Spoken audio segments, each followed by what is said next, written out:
नमस्कार. शिक्षण विभाग पुणे महानगरपालिका YouTube चॅनलवर आपलं सहर्ष स्वागत. मी सुप्रिया सीताराम बिडगर. अ, आज आपण इयत्ता 7वी गणित या विषयातील काही संकल्पना पुन्हा एकदा पाहणार आहोत. मागच्या पाठामध्ये आपण संख्यांचे काही प्रकार पाहिलेत. ते थोडेच पाहिलेले आहेत. त्याच्या पुढच्या संख्यांचे प्रकारही अतिशय महत्त्वाचे आहेत. कारण इयत्ता 7वी मध्ये आपण जेव्हा जातो, तेव्हा बेरीज, वजाबाकी, गुणाकार, भागाकार हे जे आत्तापर्यंत फक्त आपण संख्यांवर करत होतो, पण आता इथून पुढे आपण वेगवेगळ्या संख्यांच्या प्रकारांवर सुद्धा हे करणार आहोत. पण जेव्हा तुमचे हे संख्यांचे प्रकार क्लिअर असतील, तेव्हा या संकल्पना क्लिअर असतील, तेव्हा हे करताना तुम्हाला अतिशय सोपं जाणार आहे. तर तुम्हाला माहिती आहे इयत्ता 5वी मध्ये आणि इयत्ता 6वी मध्ये हे संख्यांचे प्रकार आपण अभ्यासले आहेत. आज आपण या ठिकाणी त्यांची रिव्हिजन पाहूया. तर पहिला प्रकार आहे संख्यांचा. पहा, संख्यांचा पहिला प्रकार आहे. तर तो प्रकार आहे नैसर्गिक संख्या. आता नैसर्गिक संख्या म्हणजेच काय? तर आपण ज्यावेळेस एखादी वस्तू घेतो, तर त्या वस्तू घेताना काय करतो आपण? तर मोजतो. बरोबर ना? समजा मी पेन घेतले आणि माझ्याकडे भरपूर सारे पेन आहेत आणि मी विचारलं, की "हे किती पेन आहेत?" तर हे पेन किती आहे हे करण्यासाठी आपण काय करतो? तर काउंटिंग करतो, मोजतो. आणि मोजण्यासाठी आपण सुरुवात कोणत्या अंकापासून करतो? तर 1 पासून. बरोबर? 1 असेल, 2 असेल, 3 असेल, 4 असेल, 5 असेल. मग असे आपण काय करतो अंक? मोजत जातो. मग जेव्हा हे अंक मोजतो, म्हणजेच ह्या संख्या मोजण्यासाठी वापरल्या जातात, म्हणून त्यांना मोजसंख्या असं म्हणतात. पण नैसर्गिक संख्येचं दुसरं नाव सुद्धा काय आहे? मोजसंख्या. मग नैसर्गिक संख्या कुणाला म्हणता येईल? तर ज्या संख्या मोजण्यासाठी वापरल्या जातात, त्या संख्यांना आपण काय म्हणणार आहोत? नैसर्गिक संख्या म्हणणार आहोत. मग या नैसर्गिक संख्यांचा ग्रुप कशापासून सुरू होतो? तर 1 पासून. मग तुम्ही 1 पासून पुढे 1, 2, 3, 4, 5, 6 असं पुढे पाहिजे तेवढ्या संख्या काय करू शकतो आपण? वाढवू शकतो. आणि मग ह्या ज्या संख्या आहेत, या संख्यांच्या गटाला नैसर्गिक संख्यांचा गट असं म्हणतात. मग या नैसर्गिक संख्या गटाची 2 वैशिष्ट्ये आहेत. पहिलं वैशिष्ट्य, त्यांची सुरुवात 1 पासूनच होते आणि त्यापुढे पाहिजे तेवढे आपल्याला काय करता येतात? वाढवता येतात. आणि दुसरं वैशिष्ट्य असं आहे, की नैसर्गिक संख्यांच्या गटामध्ये केवळ धन संख्याच येतात. पुढच्या दुसऱ्या कोणत्याही संख्या याच्यामध्ये येत नाही. मग मी समजा एखादी संख्या घेतली. मी जर समजा म्हटलं, की मी घेतलेली आहे ही 100. मग ही जी 100 ही संख्या आहे, तर 100 माझ्याकडे पेन आहेत, 100 माझ्याकडे फुलं आहेत. आपण हे मोजण्यासाठी वापरतो. मग ही 100 ही संख्या नैसर्गिक संख्या आहे का? तर हो, 100 ही संख्या काय येणार आहे? नैसर्गिक संख्या येणार आहे. पण मी त्याच्याऐवजी जर मी म्हटलं, की तापमान हे -5°C आहे. मग -5 हे सुद्धा मोजण्यासाठी घेतलंय. पण ते नैसर्गिक संख्या आहे का? तर नाही. नैसर्गिक संख्यामध्ये केवळ फक्त धन संख्याच येतात. मग -5 ही नैसर्गिक संख्या होऊ शकेल का? तर नाही. -5 ही नैसर्गिक संख्या नाही. 100 ही काय होऊ शकते? अ, नैसर्गिक संख्या काय होते? होते. म्हणजे पहिला जो गट आहे तो नैसर्गिक संख्या. त्या नैसर्गिक संख्यांचा वापर आपण मोजण्यासाठी केला जातो आणि त्याची सुरुवात 1 पासून होते. पुढे पहा, आपल्याकडे पुढचा दुसरा जो गट आहे, त्या दुसऱ्या गटाचं नाव आहे, जी दुसरे संख्यांचा प्रकार आहे, तो म्हणजे पूर्ण संख्या. आता पूर्ण संख्या कशाला म्हणणार? माझ्याकडे सगळ्या नैसर्गिक संख्या आहे. मग या नैसर्गिक संख्यांच्या गटामध्ये मी जेव्हा 0 घालते, कारण 0 ही संख्या खूप महत्त्वाची आहे. बरोबर? 0 अंक हा सुद्धा खूप महत्त्वाचा आहे. कारण शून्याचा शोध लागला, त्यानंतरूनच काय झालेलं आहे, पुढे संख्या आपल्याला माहिती पडायला लागल्या, वेगवेगळ्या क्रिया माहिती व्हायला लागल्या. मग हा जो 0 आहे तो नैसर्गिक संख्या गटामध्ये होता का? नाही. नैसर्गिक संख्या गटाची सुरुवात फक्त कशापासून होत होती? 1 पासून. पण जेव्हा मी या नैसर्गिक संख्यांच्या गटामध्ये 0 हा अंक घालते, तेव्हा तो गट काय होतो? पूर्ण होतो. म्हणून या संख्यांच्या गटाला काय म्हणतात? पूर्ण संख्या म्हणतात. मग पूर्ण संख्या गटाची सुरुवात कशापासून होती आपली? तर 0 पासून होते. कशापासून होतीये? 0 पासून. मग 0च्या पुढे सगळ्या नैसर्गिक संख्या तर त्या गटामध्ये काय होणार आहे आपल्या? येणारच आहेत. बरोबर की नाही? मग जर मी म्हटलं, की माझ्याकडे पहा, मी मगाशी म्हटलं होतं, की माझ्याकडे 100 हा अंक आहे. तर ही 100 हा जो अंक आहे, तो नैसर्गिक संख्या आहे. बरोबर ना? नैसर्गिक संख्या आहे. पण त्याचबरोबर 100 ही पूर्ण संख्या सुद्धा आहे, बरोबर ना. म्हणजेच सर्व नैसर्गिक संख्या या पूर्ण संख्या सुद्धा होतात. सर्व नैसर्गिक संख्या काय होतात, पूर्ण संख्या सुद्धा काय होतात, बरोबर ना. पण सगळ्या पूर्ण संख्या नैसर्गिक संख्या आहेत का, तर नाही. कारण शून्य हा खूप महत्वाचा आहे. हा शून्य जर असेल तरच ती पूर्ण संख्यांचा गट होतो, नाही तर तो नैसर्गिक संख्यांचा गट होतो. मग असंही एक विधान याच्यामध्ये करता येतं की सर्व नैसर्गिक संख्या या पूर्ण संख्या आहेत, पण सगळ्या पूर्ण संख्या या नैसर्गिक संख्या आहेत का, नाही. कारण फक्त आहे तो शून्य, बरोबर ना. मग शून्य हा घेतला की तो काय होतो आहे, पूर्ण संख्यांचा गट होतो. याचंही एक दुसरं वैशिष्ट्य काय आहे की या पूर्ण संख्यांच्या गटामध्ये फक्त धन संख्याच असतात, ऋण संख्या नसतात किंवा इतर कोणत्याही संख्या या संख्यांच्या गटामध्ये येत नाहीत. मग आता आपण पहिला गट पाहिला तो नैसर्गिक संख्या.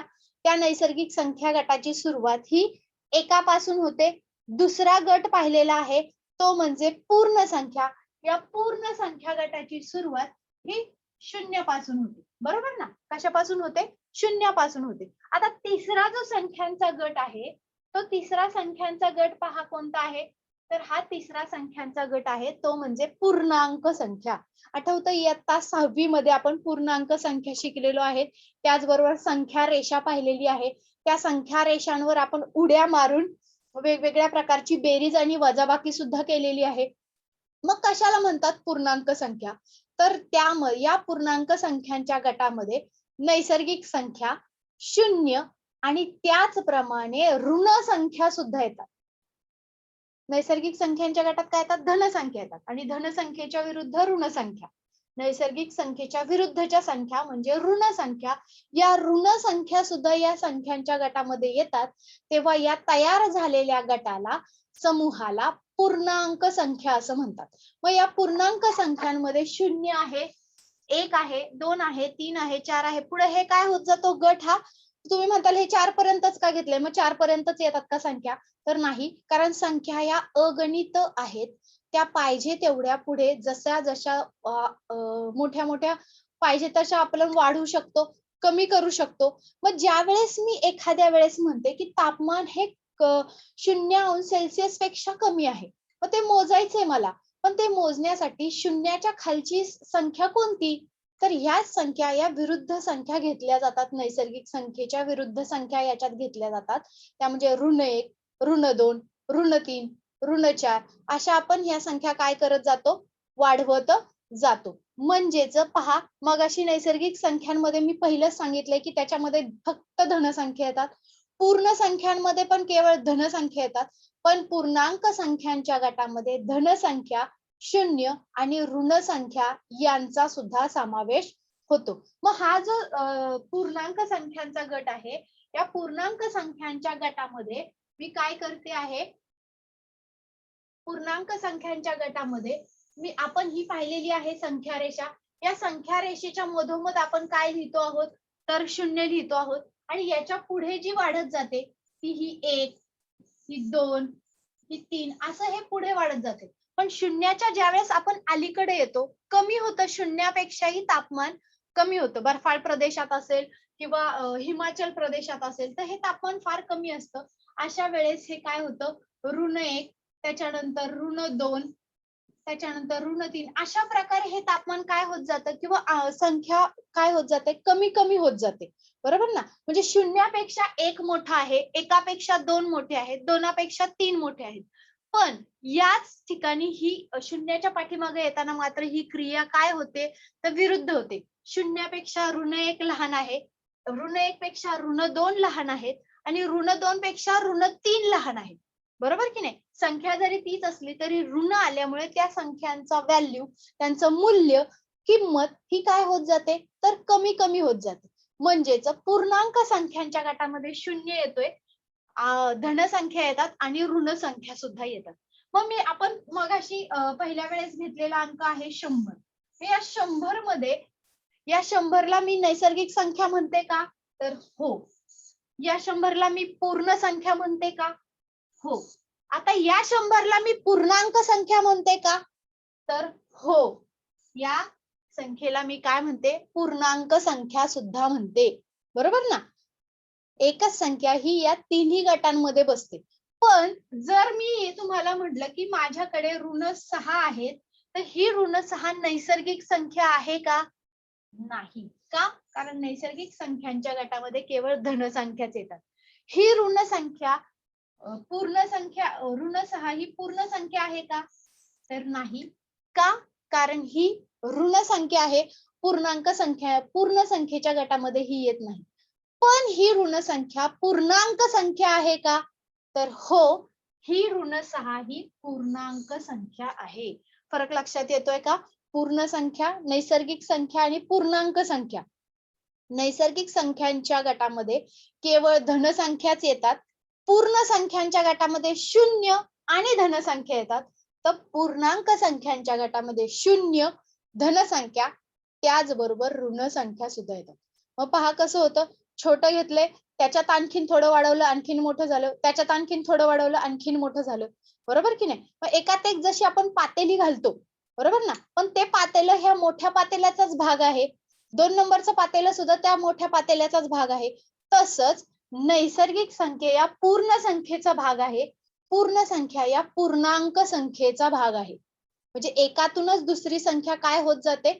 वाढत जाते. पण पूर्णांक संख्या या नैसर्गिक संख्येचा भाग होतील का? सगळ्याच्या सगळ्या? नाही. काहीच नैसर्गिक संख्या या पूर्णांक संख्येचा भाग होतील. बाकीच्या सगळ्या संख्या काय पूर्णांक संख्येचा भाग होतील का? तर नाही. त्याच्यानंतर आपण आता त्याच्या पुढचा आणखीन एक संख्यांचा प्रकार आहे. तो संख्यांचा प्रकार पाहूया. तो आहे चौथा प्रकार आहे. तो म्हणजे परिमेय संख्या. आता या परिमेय संख्यांवर सुद्धा आपल्याला ह्या जेव्हा आपण समजून घेऊ, त्याच वेळेस आपल्याला याच्यावरची बेरीज, वजाबाकी आणि भागाकार, गुणाकार अगदी सहजपणे करता येतो. मग आता या परिमेय संख्या म्हणजेच काय? तर हा सुद्धा एक मोठा संख्यांचा गट आहे, की जो या छोट्या-छोट्या संख्यांनी मिळून काय झालेला आहे? बनलेला आहे. मग परिमेय संख्या कशाला म्हणता येईल? तर हा जो पूर्णांक संख्यांचा मगाशी आपण गट पाहिला, या गटामध्ये आता मी काय केलं? अपूर्णांक आणून सुद्धा ठेवले. अपूर्णांक माहिती आहेत तुम्हाला? 3/4 म्हणजेच काय? तर एका वस्तूचे 4 भाग घेतले आणि त्या 4 भागांपैकी 3 भाग मी घेतले. तर मी त्यांना काय म्हणणार आहे? परिमेय अपूर्णांक असं म्हणणार आहे आणि हा अपूर्णांक जेव्हा मी या पूर्णांक संख्यांच्या गटामध्ये आणून ठेवते, तेव्हा तयार झालेल्या संख्येच्या गटाला परिमेय संख्या असे म्हणतात. पहा इथं मी परिमेय संख्यांचा गट सुद्धा दाखवलाय तुम्हाला. 0 येतोय, 1, 2, 3, 4 हे अंक तर आहेत. पण त्याचबरोबर याच्यामध्ये मी 2 अपूर्णांक सुद्धा घातलेले आहेत. तिथे 11/छेद ऋण 4 त्याचप्रमाणे 6/8 बरोबर ना? म्हणजे आपल्याला दशांश चिन्ह सुद्धा याच्यामध्ये ऍड करता येतात. या अपूर्णांकाचं रूपांतर आपण दशांश चिन्हांमध्ये सुद्धा करू शकतो. तुम्ही म्हणताल आता सगळंच आणलंय, मग दशांश चिन्ह कुठं सोडलं? तर या अपूर्णांकाचं रूपांतर आपण दशांश चिन्हामध्ये केलं, की ते दशांश अपूर्णांक सुद्धा या परिमेय संख्यांच्या गटामध्ये येतात. म्हणजे राहिलेल्या सगळ्या संख्या या आपण काय करणार आहोत? परिमेय संख्यांच्या गटात घालणार आहोत. पण त्या घालताना आधीच्या सगळ्या संख्या आपण काय करणार आहोत? बरोबर घेणार आहोत. नाहीतर पुढे-पुढे जाताना पाठीमागे संख्या जर सोडत चाललो, तर तो गट पूर्ण होणार आहे का? नाही. नैसर्गिक संख्यांना बरोबर घेऊन आपण 0 घातला, पूर्ण संख्यांचा गट घेतला. पूर्ण संख्येला बरोबर घेऊन त्याच्यामध्ये आपण ऋण संख्या घातला, पूर्णांक संख्यांचा गट झाला आणि पूर्णांक संख्यांना बरोबर घेऊन आपण त्याच्यामध्ये अपूर्णांक घातले, तर तो काय होणार आहे? तर परिमेय संख्येचा गट होणार आहे. मग आता आपण मगाशी संख्या रेषा पाहिली. पहा, या संख्या रेषांमध्ये जर मला हे अपूर्णांक दाखवायचे झाले, तर मला ते दाखवता येतात का? तर हो, मला ते दाखवता येतात. समजा मी म्हटलं, की माझ्याकडे 2/3 हा भाग आहे. मग हा 2/3 भाग मी कसा दाखवणार आहे? संख्या रेषेवर. तर इथं हा जो छेद आहे, तो 3 आहे. याचा अर्थ मी किती भाग केलेत एकूण? 3 भाग केलेत. मग मी 0 पासून 1 पर्यंत सारखे असे किती भाग करणार आहे फक्त? 3 भाग केलेले आहेत. बरोबर ना? हा पहिला भाग, हा दुसरा भाग, हा तिसरा भाग. आणि या 3 भागापैकी मी घेतले किती भाग? 2 भाग. मग दुसरा भाग कुठे आहे पहा? इथे आहे. म्हणून याला मी काय म्हणणार आहे? 2/3 म्हणजे ही संख्या रेषेवर आली का संख्या? हो. पण अशा वेळेस हा छेदाधिक अपूर्णांक आहे. अनेक वेळा आपण अंशाधिक अपूर्णांक सुद्धा पाहतो. याच्यातलाच दुसरा मी अपूर्णांक घेतला की माझ्याकडे 5/3 ही संख्या आहे. मग काय करायचंय, तर परत 3च भाग करायचे. इथे 3 होतात. पुढे मी आकडा 2 घेतला, याचे सुद्धा मी सारखे असे 2 भाग केले. आता माझ्याकडे किती भाग झाले, 6. आता या 6 भागापैकी मी 5 भाग घेऊ शकते का, तर हो, इथे हा 5वा भाग आहे, म्हणून मी याला म्हणणार आहे 5/3. म्हणजेच हे अपूर्णांक बसतात एका संख्या रेषांवर, तर हो. आणि जेव्हा हे अपूर्णांक आपण संख्या रेषांवर घेतो तेव्हा तयार होणाऱ्या या संख्यांच्या गटाला परिमेय संख्या असं म्हणतात. म्हणजे आतापर्यंत आपण किती संख्यांचे गट पाहिले, मागच्या पाठामध्ये आपण एकूण 4 संख्यांचे गट पाहिलेले आहेत. ते आपण 3री पासून पाहत आलेलो आहोत. आणि आता हे जे 4 गट पाहिलेले आहेत ते आपण 5वी आणि 6वी या 2 वर्गांमध्ये पाहिलेले आहेत. त्याची उजळणी आपण आता या ठिकाणी घेतलीये. नैसर्गिक संख्या, पूर्ण संख्या, पूर्णांक संख्या आणि परिमेय संख्या. मग या ज्या सगळ्या संख्या आहेत, या सगळ्या संख्यांचं आपण एकत्रीकरण कसं करणार आहोत ते पाहूया आपण इथे. पहा, हे जे मी एकत्रीकरण करते आहे त्या एकत्रीकरणामध्ये पहा आपल्याला या आकृतीतून आणखीन स्पष्टपणे दिसून येतं की हा जो संख्यांचा गट आहे तो कशा प्रकारे तयार होतो. बरोबर ना. तुम्ही आकृती इयत्ता 7वीच्या गणिताच्या पुस्तकांमध्ये सुद्धा ह्या आकृत्या आहेत. पण या आकृत्यांचा ज्यावेळेस आपण अभ्यास करतो त्यावेळेस त्या जास्त लक्षात येतात. पहा, हा जो पहिला गट आहे, या पहिल्या गटामध्ये या नैसर्गिक संख्या लिहिलेल्या आहेत. आणि जेव्हा मी दुसरा गट काढते तेव्हा हा दुसरा गट काढताना मी हा पहिला गट घेऊन हा मोठा गट तयार केलेला आहे. मग हा गट तयार करताना मी या नैसर्गिक संख्या सुद्धा घेतल्यात आणि त्या संख्यांबरोबर इथं काय ऍड केलंय, फक्त 0 ऍड केलेलं आहे. बरोबर ना, 0 वाढवलंय. मग पूर्ण संख्यांबरोबर आणखीन थोड्या संख्या घेतल्या, म्हणजे ह्या संख्या याच्यातही आहे, या संख्या याच्यातही आहे आणि याच्यामध्ये मी काय केलेले आहेत, ऋण संख्या वाढवलेल्या आहेत. आणि त्या ऋण संख्यांना बरोबर घेऊन मी ज्यावेळेस अपूर्णांक आणि दशांश चिन्ह असलेला अपूर्णांक वापरते त्यावेळेस त्यांचा परिमेय संख्यांचा गट तयार होतो. मग या आकृतीवरनं आपल्याला एक विधान करता येतं.